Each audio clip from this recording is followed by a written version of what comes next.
Sekretariat Bersama Serikat Karyawan PT Garuda Indonesia Tbk yang terdiri dari Asosiasi Pilot Garuda, Serikat Karyawan Garuda Indonesia, dan Ikatan Awak Kabin Garuda Indonesia menyatakan kekecewaannya terhadap kebijakan direksi yang merekrut dan menempatkan sejumlah mantan karyawan grup Lion Air dalam struktur manajemen perusahaan.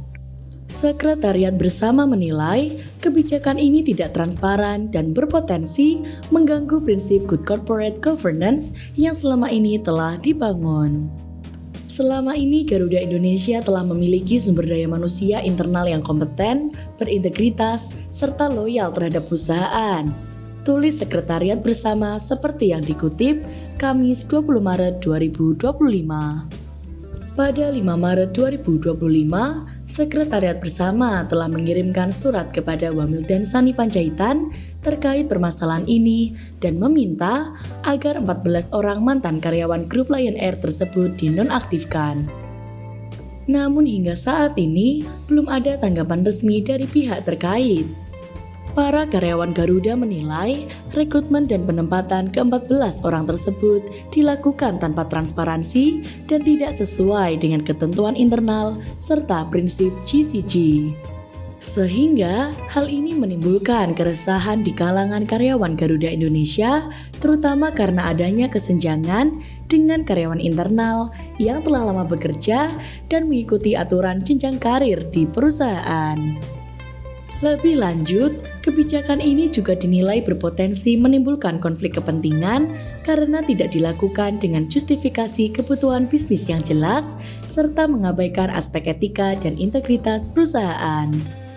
Beberapa dari 14 orang tersebut dikabarkan akan menempati jabatan strategis bahkan hingga level direksi di Garuda Indonesia Group.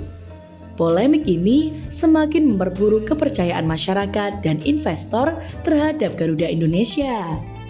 Saham PT Garuda Indonesia Tbk tercatat anjlok ke titik terendah yakni Rp33 per lembar pada 18 Maret 2025. Dengan situasi yang semakin meresahkan ini, Sekretariat Bersama Serikat Karyawan Garuda Indonesia meminta perhatian langsung dari Presiden Prabowo Subianto dan solusi dari Menteri BUMN Erick Thohir untuk menyelesaikan permasalahan ini. Mereka berharap adanya langkah konkret guna memulihkan stabilitas internal perusahaan serta mengembalikan kepercayaan masyarakat dan investor terhadap maskapai nasional tersebut. Sekretariat Bersama menegaskan komitmennya untuk menjaga keberlangsungan PT Garuda Indonesia Tbk dan memastikan bahwa kebijakan perusahaan tetap berpihak pada kepentingan internal serta prinsip tata kelola yang baik. Sebelumnya, Garuda tengah disorot publik soal daftar gaji staf direktur utama Wamil dan Sani yang nilai bisa mencapai 1 miliar per bulan. Daftar gaji ini telah viral di media sosial X.